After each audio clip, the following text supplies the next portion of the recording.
Hello and welcome. स्वागत है आप सभी का मेरे यूट्यूब चैनल सेफ टर्न में।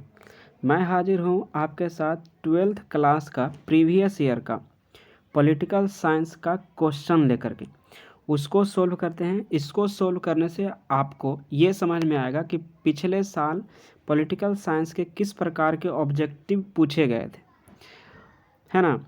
उस बेस पे आपको अपनी तैयारी करनी है। और ये जो सीरीज है, जो प्रीवियस क्वेश्चन का जो सीरीज है, ये प्रीवियस क्वेश्चन पढ़ने के कई फ़ायदे हैं। उनमें से एक ये कि बीए के एग्ज़ाम 12th के एग्ज़ाम हो या 10th का एग्ज़ाम हो, आर्ट्स के क्वेश्चन हो या साइंस के क्वेश्चन हो, कुछ क्वेश्चन होते हैं जो हमेशा रिपीट होते हैं। तो इससे आपको ये फ़ायदा बेनिफिट होने वाला है। तो आइए देखते हैं पहला क्वेश्चन क्या है। केंद्र और राज्य संबंधों के बीच प्रमुख बाधा क्या है। तो ये प्रमुख बाधा जो है ना, ये तीनों का तीनों हो जाएगा सही। कारण पहला क्या है, राज्य का पद, राज्यपाल का पद हो गया। दूसरा है अनुच्छेद 356 में क्या होता है, राष्ट्रपति शासन लगाया जाता है। फिर क्या है, राज्यों की केंद्र के ऊपर निर्भरता, जो कर का जो विभाजन होता है, बंटवारा जो होता है, केंद्र सरकार ही करती है, केंद्र और राज्य के बीच एवं राज्य के बीच। तो ये तीनों का तीनों सही हो गया। दूसरा क्वेश्चन है, संविधान के किस भाग में मौलिक अधिकार की चर्चा। देखिए, संविधान के अधिकार किस भाग में है, तो ये मौलिक अधिकार की चर्चा है संविधान के भाग 3 में। शॉर्ट में एकदम क्रिस्प अगर हम थोड़ा थोड़ा और देखते जाएं तो हम ये देखेंगे कि संविधान के भाग 1 में नागरिकता का जिक्र है। संविधान के भाग 1 में भारत और इसके संघ क्षेत्र और इसके राज्य क्षेत्र के बारे में वर्णन है, यानी भारत का जो क्षेत्र है उसके बारे में। दूसरा है भारत की नागरिकता के बारे में। तीसरा है मौलिक अधिकार देख ही लिए। चौथा जो है वो नीति निर्देशक तत्व के बारे में वर्णन करता है। और जो चौथा का एक भाग है, उसमें जो वर्णन है, ये मूल कर्तव्य का वर्णन है। मूल कर्तव्य हो गया। और जो 6 है, जो भाग 5 है, ये जो भाग 5 है, इसमें केंद्र शासक यानी जो केंद्रीय शक्ति है उसके बारे में वर्णन है, यानी कि केंद्र सरकार के बारे में वर्णन है। आगे देखते हैं बिना देरी किए हुए। स्टॉकहोम सम्मेलन संबंधित है पर्यावरण से। स्टॉकहोम सम्मेलन संबंधित है किससे, पर्यावरण से। अगला क्वेश्चन, भारत ने बांग्लादेश मुक्ति युद्ध में कब हस्तक्षेप लिया था, कब हस्तक्षेप किया था। तो कब हस्तक्षेप किया है, तो हम जानते हैं कि भारत और बांग्लादेश किसके खिलाफ, पाकिस्तान के खिलाफ लड़े थे, है ना। जब बांग्लादेश की आज़ादी के लिए, बांग्लादेश आज़ाद हुआ 1971 में, लड़ाई हुई 1971 में। तो भारत ने कब शामिल हुआ, भारत शामिल हुआ दिसंबर 1971, यानी 3 दिसंबर का डेट था, 1971 का साल था। आगे देखते हैं, किस प्रधानमंत्री ने नो फर्स्ट यूज की नीति लाई थी। नो फर्स्ट यूज की जो नीति है ना, ये न्यूक्लियर जो पावर है, जो न्यूक्लियर बॉम्ब है, जैसे भारत के पास न्यूक्लियर शक्ति है, तो हम पहले उसका इस्तेमाल नहीं करेंगे, वही है ये नो फर्स्ट यूज, यानी कि पहले इस्तेमाल नहीं, किसका, न्यूक्लियर बॉम्ब का। इसका जो पुनर्विचार की बात किसने कही है, तो इन्होंने करी है अटल बिहारी वाजपेयी। और ये विचार कब किया गया था, तो जब दूसरी न्यूक्लियर जब परीक्षण हुआ था वर्ष 1998 में, जब दूसरी न्यूक्लियर परीक्षण हुआ था, तब ये बात कही गई थी। पहला न्यूक्लियर परीक्षण कब हुआ था, वर्ष 1974 में। आगे देखिए, भारत ने इसको रहने दीजिए। यूरोपीय संघ में कितने सदस्य देश हैं, यूरोपीय संघ में अभी तक कितने हैं, 27 हैं। यूरोपीय संघ में 27 सदस्य हैं, ठीक है। ये क्या है, शेंजेन, ये शब्द है क्या, शेंजेन देश क्या है, शेंजेन देश जो है ना, ये यूरोप में एक कह सकते हैं कि एक एसोसिएशन है, एक संघ है, जिसमें क्या होता है कि जो कुछ देश जो है ना, वहाँ पे घूमने फिरने के लिए सिर्फ एक ही वीज़ा और एक ही पासपोर्ट की ज़रूरत होती है। वो सब देश अपने आप में एग्रीमेंट कर लिए हैं कि ज़्यादा जो मूवमेंट होता है, इंटरनल मूवमेंट, उसमें कम से कम डिसरप्शन हो, कम से कम बाधाएं हो, उसको सोल्व करने के लिए ये किया गया है। दक्षेज का पहला शिखर सम्मेलन कहाँ हुआ? दक्षेज का पहला शिखर सम्मेलन हुआ है ढाका में। इसकी जो राजधानी है, इसका जो मुख्यालय है वो है कहाँ? ढाका। इसकी जो स्थापना होती है वर्ष 1985 में होती है। ठीक है, आगे चलिए। भारतीय नागरिकों को कितने मौलिक अधिकार प्राप्त हैं? भारतीय नागरिकों को देखिए इसमें दो भाग देखिए, एक तो अभी कितने प्राप्त है, एक मूल रूप से कितने प्राप्त था।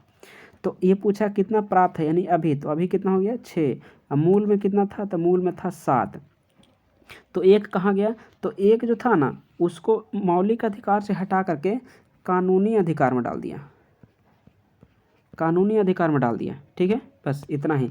कम शॉर्ट में एकदम देखते चलेंगे ताकि आप 1-2 घंटे में आराम से 2-3 वीडियो देख लें। नाटो से कितने राज्य संबंधित हैं? नाटो से कितने राज्य संबंधित है? जब नाटो की जब स्थापना हुई थी तो उस समय इसमें जो संबंधित राष्ट्र थे वो थे 12। जो स्थापना हुई थी, ये जो नाटो की जो स्थापना है, नाटो की स्थापना वर्ष 1991 में हुई है। नाटो की स्थापना कब हुई है? 1991 में। आगे देखिए, किस घटना के बाद सोवियत संघ अस्तित्व में आया? किस घटना के बाद सोवियत संघ अस्तित्व में आया? तो ये समाजवादी क्रांति हुई थी। कहाँ? रूस में ही, सोवियत संघ में। उसके बाद क्या हुआ? अस्तित्व में आया।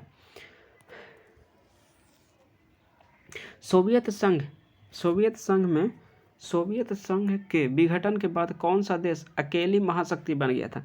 सोवियत संघ गठन से पहले पूरे विश्व में 2 महाशक्ति था, एक था सोवियत संघ खुद और दूसरा था अमेरिका। जब सोवियत संघ का गठन हो गया तो बच गया अकेला कौन? अमेरिका।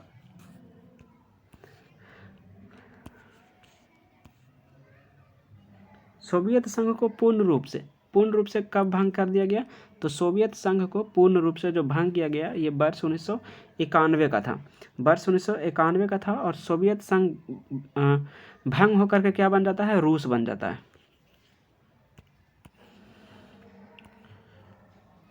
सोवियत जो व्यवस्था है, सोवियत व्यवस्था में अर्थव्यवस्था के कौन नियंत्रित करता था? अर्थव्यवस्था को कौन नियंत्रित करता था? तो ये था कौन? व्यापारवादी था। अगला क्या है? अगला है अपना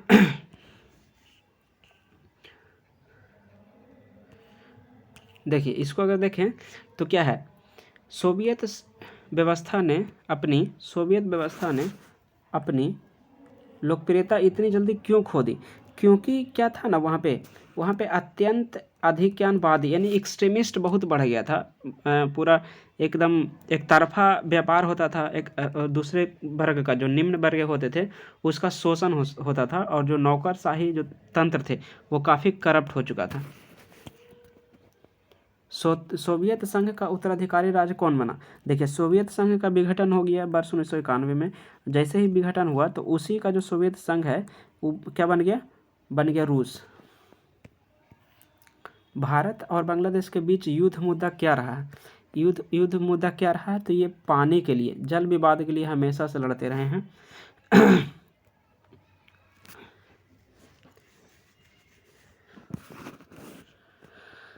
भारत पाकिस्तान के बीच 1948 के युद्ध विवाद का मुख्य मुद्दा क्या रहा है? अब जब भारत पाकिस्तान 1948 में जो लड़ा था तो उसका मुख्य मुद्दा जो था वो कश्मीर होता था।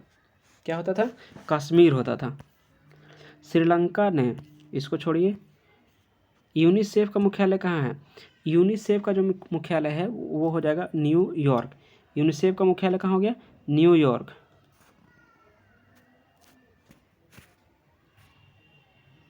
की जो स्थापना होती है यूनिसेफ की, ये होती है 1946 में।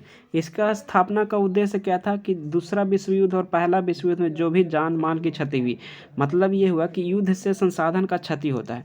तो इस इस संस्था से, यूनिसेफ से क्या होता है? यूनिसेफ से ये क्या कहता है कि जो पिछड़ा देश है ना, उसको संसाधन मुहैया कराता है, उसको अपलिफ्ट करता है। चलिए आगे। विश्व बैंक की स्थापना कब हुई? विश्व बैंक की स्थापना ब्रेटन वुड्स के संस्था के रूप में, विश्व बैंक की जो स्थापना होती है ये ब्रेटन वुड्स के संस्था के रूप में, ब्रेटन वुड्स है, के संस्था के इस रूप में होता है और इसकी स्थापना 1944 में होती है और इसके कुल 5 अंग हैं। वर्ल्ड बैंक के कुल 5 संस्था है, उस सभी को मिलाकर के कहते हैं विश्व बैंक समूह।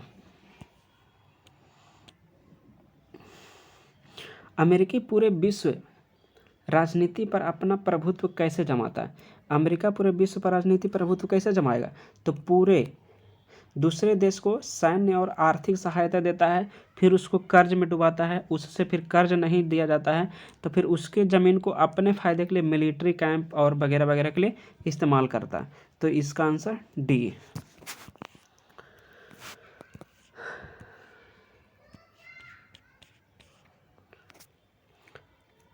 IMF के कितने सदस्य? IMF के कितने सदस्य हैं? तो 190। IMF के कितने सदस्य हैं? तो 190। यूरोपीय संघ का मुख्यालय कहाँ अवस्थित है? यूरोपीय संघ का जो मुख्यालय है वो कहाँ है? ब्रुसेल्स में है।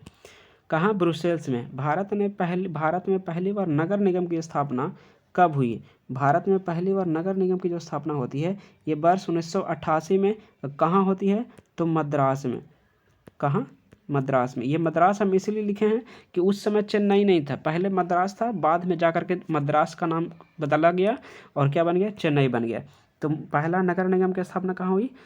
चेन्नई यानी मद्रास में। और कब? 1688 में। बिहार में कितने नगर निगम हैं? बिहार में अभी का जो आंकड़ा है 2026 का, उसमें है कि ये यहाँ पे कितना? तो 19 है। कितने हैं? 19 हैं।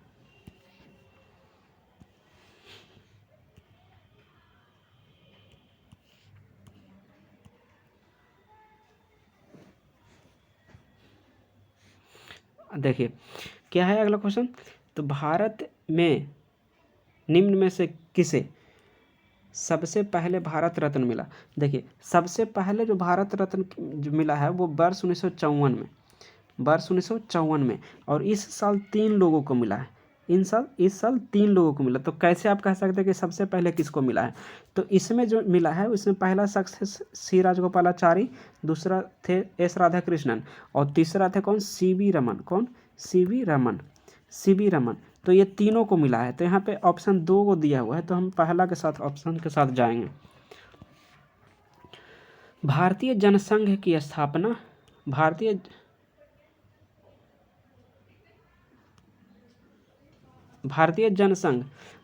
जनसंघ का संस्थापक कौन थे? तो भारतीय जनसंघ एक संस्था है जिसकी स्थापना वर्ष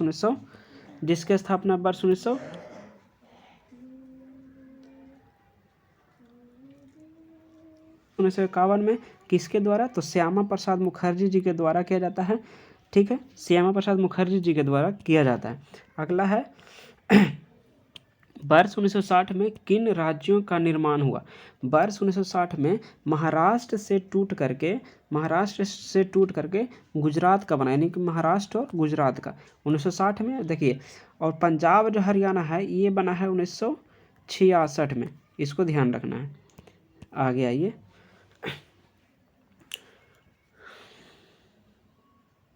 वर्ष 1956 में राज्यों का पुनर्गठन का आधार क्या था? वर्ष 1956 में जो राज्यों का पुनर्गठन का जो आधार था वो था भाषा। वो था क्या था? भाषा था। काहे कि देखिए 1960 में हमने क्या देखा? 1960 में महाराष्ट्र गुजरात बन गया, गुजराती के लिए गुजरात, मराठी के लिए महाराष्ट्र बन गया। फिर 66 में हमने क्या देखा? तो 66 में देखा क्या? पंजाब से टूट करके हरियाणा बना, हरियाणवी के लिए हरियाणा, पंजाबी के लिए पंजाब। तो सब भाषा के ही आधार पर हो रहा है। तो भाषा के आधार पर था वो राज्य पुनर्गठन का। ठीक है, अगला क्या है? किसने देशी रियासतों को एकीकरण में महत्वपूर्ण भूमिका निभाई? तो एकीकरण करने में जो महत्वपूर्ण भूमिका निभाई है वो थे कौन? सरदार वल्लभ भाई पटेल। अब एकीकरण का मतलब क्या हुआ कि देश में जो कुछ जो देशी रियासत थे वो भारत से अलग होना चाहते थे, लेकिन उन सभी को सरदार वल्लभ भाई पटेल के प्रयासों से भारत में मिला लिया गया। पंजाब का पुनर्गठन कब हुआ? देखिए अभी हमने बता दिया है कि पंजाब और हरियाणा कब हुआ? 1966 में। कहाँ है? 1966 में, यहाँ पे। ठीक, आगे आते हैं।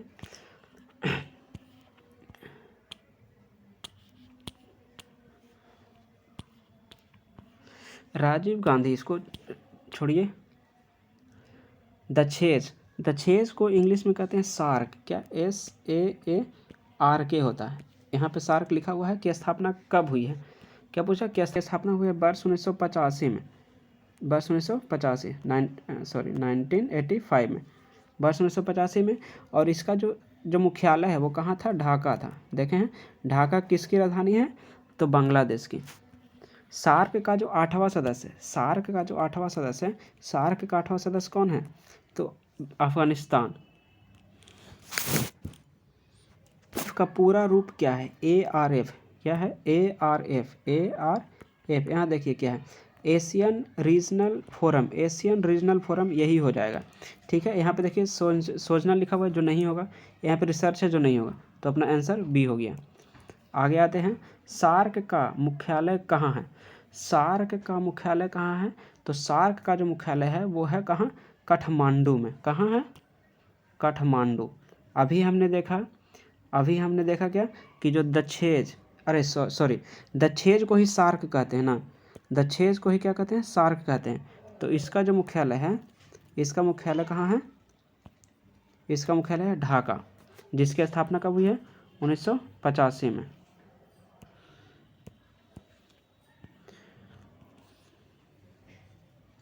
10 दिसंबर को क्या मनाया जाता है, 10 दिसंबर को मनाया जाता है मानवाधिकार दिवस। ठीक है, पर्यावरण दिवस कब मनाया जाता है, पर्यावरण दिवस 5 जून को, 5 जून को पर्यावरण दिवस मनाया जाता है। और महिला दिवस मनाया जाता है 8 मार्च को। इसको याद रखना है अपन को, 8 मार्च को महिला दिवस हो गया। और जो मजदूर दिवस है वो होता है 1 मई को, मजदूर दिवस 1 मई को। आगे चलिए, स्टॉकहोम कन्वेंशन सबसे पहला, ये दूसरा सवाल यही था, स्टॉकहोम कन्वेंशन पर्यावरण से संबंधित है, रिपीट हुआ है क्वेश्चन। राज्यसभा में कितने सदस्यों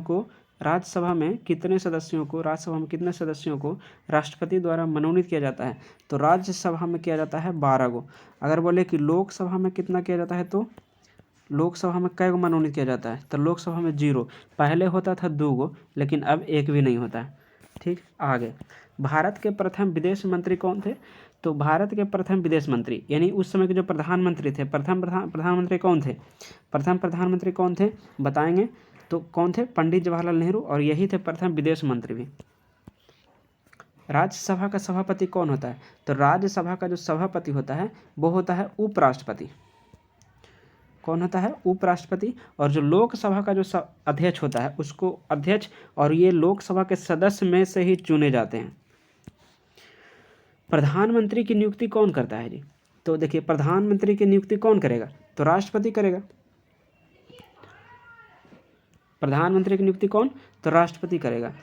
राज्य का संवैधानिक अध्यक्ष कौन होता है, देखिए संवैधानिक अध्यक्ष यहाँ बोला है, एक होता है संवैधानिक, इसको कहते हैं नामित भी, नामित। एक होता है क्या, वास्तविक, वास्तविक है ना। तो जो नामित या संवैधानिक अध्यक्ष जो अध्यक्ष है वो कौन हो जाएगा, राज्यपाल हो जाएगा। कौन हो, राज्यपाल। और जो नामित जो होता है वो कौन होता है, मुख्यमंत्री। कौन है, मुख्यमंत्री। चलिए आगे, भारत में किस तरह की दलीय व्यवस्था है। अब आप अपना दिमाग दौड़ाइए और ये बताइए कि भारत में कई गो दल है, जैसे भाजपा, कांग्रेस, कई गो है, तो बड़ी सारा है, तो बड़ी सारा का मतलब क्या हो गया कि बहुदलीय व्यवस्था है ना, बहुदलीय व्यवस्था है, तो हो गया बहुदलीय व्यवस्था आंसर। भारत के राष्ट्रपति किसके द्वारा चुना जाता है, अब कौन चुनेगा, भारत के राष्ट्रपति को चुनाव कौन करेगा, तो निर्वाचन मंडल। निर्वाचन मंडल में कौन कौन शामिल होता है, तो लोकसभा होता है, राज्यसभा होता है, और जो स्टेट है ना, प्रत्येक स्टेट का विधानसभा होता है, विधान सभा होता है। इन सभी सभा का क्या होता है, केवल और केवल क्या, निर्वाचित सदस्य, निर्वाचित होता है, यानी कि जो मनोनीत किया जाता है राष्ट्रपति के द्वारा या गवर्नर के द्वारा, वो नहीं होता है। आगे चलिए, मंत्रिपरिषद सामूहिक रूप से, यहाँ 2 क्वेश्चन बनेगा। तो देखिए सामूहिक रूप से जब बात बोले तो सामूहिक रूप से होता है उत्तरदायी किसके लिए, तो हो गया लोकसभा के लिए। जो मंत्रिपरिषद है वो सामूहिक रूप से लोकसभा के लिए प्रति उत्तरदायी होगा। अगर बोले कि कोई मंत्री किसके प्रति उत्तरदायी है, कोई मंत्री, कोई एक मंत्री, तो ये एक मंत्री हो जाएगा राष्ट्रपति के प्रति। क्या हो जाएगा, राष्ट्रपति के प्रति। ठीक है, आगे, भारत की समस्त कार्यकारी शक्तियाँ निहित है। भारत की जो समस्त जो कार्यकारी शक्तियाँ हैं वो कहाँ निहित है, तो वो जनता में निहित है है ना, जो संविधान में जो शक्ति दिया गया है वो जनता से ही शक्ति लिया गया है, वो पावर कहाँ से आती है, जनता से आती है। देखिए, किस राष्ट्रीय राजनीतिक दल की स्थापना 1980 में हुई है? 1980 में एक राष्ट्रीय राजनीतिक दल की स्थापना होती है और वो है कौन, भारतीय जनता पार्टी। भारतीय जनता पार्टी, इसका पहचान चिन्ह या इसका चुनाव चिन्ह क्या है, तो इसका चुनाव चिन्ह है कमल का फूल, है ना, कमल का फूल है। भारत संयुक्त राष्ट्र संघ का सदस्य कब बना? तो जो भारत है वो संयुक्त राष्ट्र संघ का जो सदस्य होता है वो वर्ष 1945 में बनता है। 2003 में अमेरिका ने किस पर हमला किया था? 2003 में अमेरिका ने इराक पर हमला किया। किस पर? इराक पर। अंतर्राष्ट्रीय न्यायालय का मुख्यालय कहाँ है? अंतर्राष्ट्रीय न्यायालय का मुख्यालय कहाँ है? तो है द हेग, स्विट्जरलैंड में है एक जगह, द हेग। दक्षिण एशिया का सबसे बड़ा देश कौन सा है? तो दक्षिण एशिया का सबसे बड़ा देश की अगर बात करें तो कौन हो जाएगा? अफगानिस्तान, पाकिस्तान, भारत और बांग्लादेश। इसमें है भारत सबसे बड़ा हो जाएगा। पंचशील निम्नलिखित में से किन दो देशों के द्वारा स्वीकार किया गया? तो पंचशील के जो समझौता हुआ है, ये समझौता हुआ है 1954 में, याद रखना है, 1954 में। और किन दो देशों के बीच? तो भारत और चीन के बीच हुआ है, भारत और चीन के बीच। भारत और चीन के बीच। गलवान वैली कहाँ स्थित है? गलवान वैली कहाँ है? लद्दाख में, भारत का ही भाग है गलवान वैली, जो हमेशा विवादित रहता है चीन के साथ।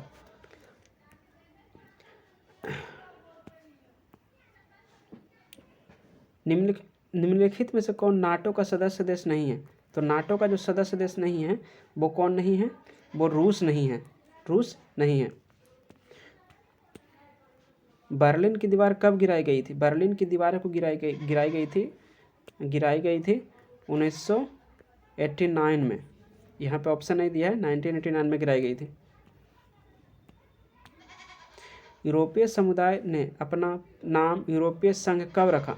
यूरोपीय समुदाय ने अपना नाम यूरोपीय संघ कब रख लिया, यानी कि यूरोपीय समुदाय से यूरोपीय संघ कब बना? तो ये 93 में, 1993, 1993। अगला क्वेश्चन आए तो इंडोनेशिया किस देश का उपनिवेश था? इंडोनेशिया किस देश का उपनिवेश था? तो इंडोनेशिया हो जाएगा अपना हॉलैंड नहीं तो ऐसे होना चाहिए डच का, लेकिन डच दिया नहीं यहाँ पे ऑप्शन, तब हम हॉलैंड मारते हैं।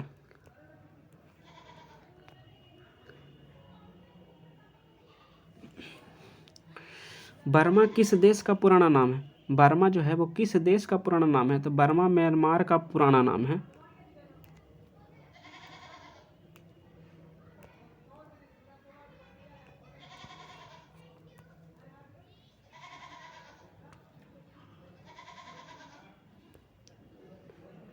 देखिए, सेंटो की स्थापना किस वर्ष हुई? जो सेंटो है, सेंटो की स्थापना किस वर्ष होती है? तो सेंटो की स्थापना वर्ष 1955 में होती है। सेंटो क्या है? तो सेंटो एक सैनिक संगठन है। क्या है? सैनिक संगठन। ये किसके खिलाफ इसका स्थापना किया गया था?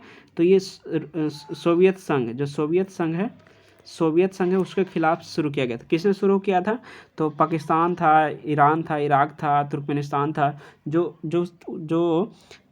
यानी कि पश्चिम एशिया का जो देश है वो सब किए थे।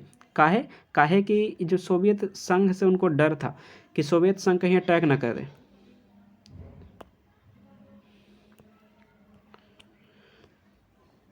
दूसरा विश्व युद्ध कितने लंबे समय तक चला है?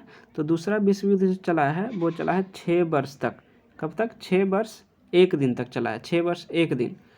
बी ऑप्शन के साथ। किस पृथ्वी सम्मेलन ने विश्व राजनीति में के केंद्र में ला दिया है? विश्व राजनीति के केंद्र में ला दिया है, तो ये था अपना 1992, यानी कि 1992 में एक पृथ्वी सम्मेलन होता है। कहाँ होता है? रियो डी जेनेरियो, ब्राज़ील में। कहाँ? ब्राज़ील देश में। कहाँ होता है? ब्राज़ील में। योजना आयोग की स्थापना कब हुई? तो योजना आयोग की स्थापना होती है वर्ष 1950 में। पहली पंचवर्षीय योजना का कार्यकाल क्या था? तो पहली पंचवर्षीय योजना का जो कार्यकाल है ये 1951 से लेकर के 1956 तक चलेगा, 5 साल के लिए। दूसरा जो रहेगा 1956 से लेकर के 61 तक चलेगा, और तीसरा जो रहेगा वो 61 से लेकर कहाँ तक, 66 तक। ठीक है, उसके बाद 3 साल का अवकाश होता है, फिर चौथा आता है 69 से। आगे चलते हैं। भारत में पंचायती राज व्यवस्था किस विचारधारा से पर आधारित है? तो भारत में जो पंचायती राज व्यवस्था है वो किस विचारधारा से है? तो ये गांधी दर्शन से है, गांधीवादी दर्शन से है। ठीक, गांधीवादी दर्शन से है।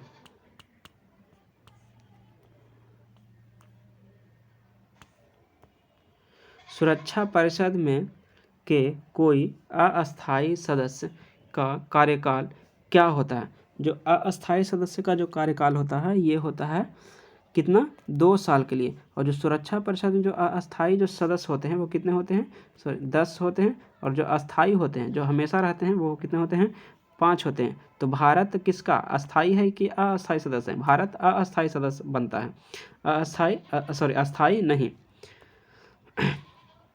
अगला सवाल है कि यूएन यानी कि संयुक्त राष्ट्र का जो प्रमुख अंग नहीं है, कौन सा प्रमुख अंग नहीं है? हम आपको ये बता दें कि जो यूएन है यानी कि जो संयुक्त राष्ट्र संघ है, यूएन कहते हैं इसको, इसमें 6 अंग है। कौन है? 6 अंग है। तो इसमें जो विश्व स्वास्थ्य संगठन है ये नहीं है, ये नहीं है। अगला है वित्त विधेयक को राज्यसभा कितने दिनों तक रोक सकती है? वित्त विधेयक को राज्यसभा केवल और केवल 14 दिनों तक रोक सकती है। 14 दिन से ज़्यादा अगर रोका तो लोकसभा ये समझ लेगा कि राज्यसभा ने उस बिल को क्या कर दिया, पास कर दिया है। पंचशील समझौता कब हुआ? अभी हमने पढ़ा कि पंचशील समझौता वर्ष 1955 में भारत और चीन के साथ हुआ। G77 सदस्य क्या है?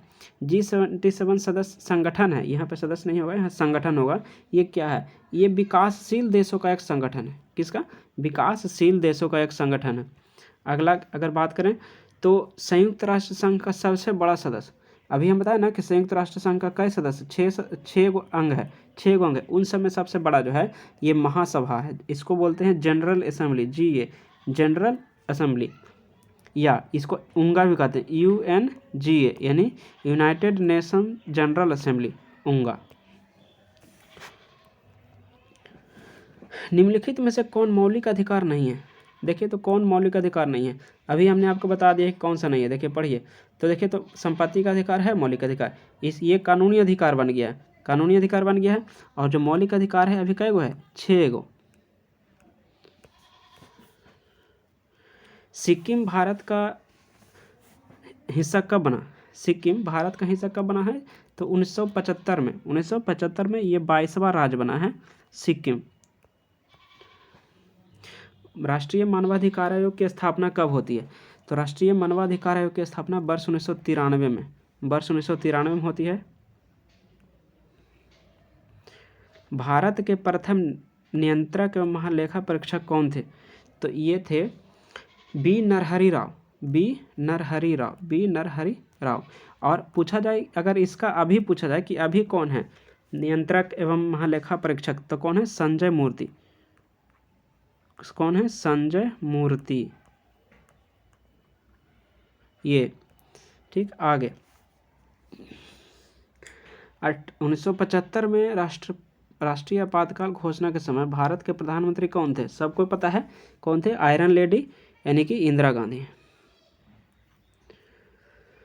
पूरब की ओर देखो जो नीति है इसने किसके द्वारा शुरू किया गया था? किस प्रधानमंत्री के द्वारा? तो ये थे कौन? PV नरसिम्हा राव। कौन थे? PV नरसिम्हा राव थे। जीवन के अधिकार, जीवन का जो अधिकार है, राइट टू लाइफ जो है, किस अनुच्छेद में है? तो ये अनुच्छेद 21 में है। ठीक है। और अनुच्छेद 18 में क्या है? तो अनुच्छेद 18 में है उपाधियों का अंत, उपाधियों का अंत है। अनुच्छेद 15 में क्या है? तो अनुच्छेद 15 में है किसी धर्म, जाति, जन्म स्थान, रंग आदि के आधार पर क्या भेदभाव नहीं, यानी कि भेदभाव निषेध को करता है 15। 14 क्या है? 14 है समता के विधि के समक्ष समानता, विधि के समक्ष समानता। भारत के संविधान में राज्य के नीति निर्देशक तत्व किस देश से लिया गया है? तो ये लिया गया है आयरलैंड से। ठीक है, अब हम ऑप्शन ए को देखते हैं कि इंग्लैंड से क्या लिया गया, महत्वपूर्ण क्या है। तो इसमें से शासन प्रणाली लिया गया है, शासन प्रणाली लिया गया है। ठीक है, कनाडा से क्या लिया गया है? तो राज्यपाल का जो पद है वो लिया गया है ना। और जो संयुक्त राज्य जो अमेरिका है, इससे क्या लिया गया? तो इससे मौलिक अधिकार लिया गया है, मौलिक अधिकार लिया गया है, मौलिक कर्तव्य लिया गया है ना, ये सारी चीज़ें। तो हमने 100 क्वेश्चन कर लिया है और ये प्रीवियस है, तो क्वेश्चन बिल्कुल इसी पैटर्न में रहेगा। तो आप इसको देखिए और इसको याद करने की कोशिश कीजिए, है ना। दूसरा वीडियो हम तुरंत डालेंगे। चलिए, तब तक लिए धन्यवाद एंड बेस्ट ऑफ लक।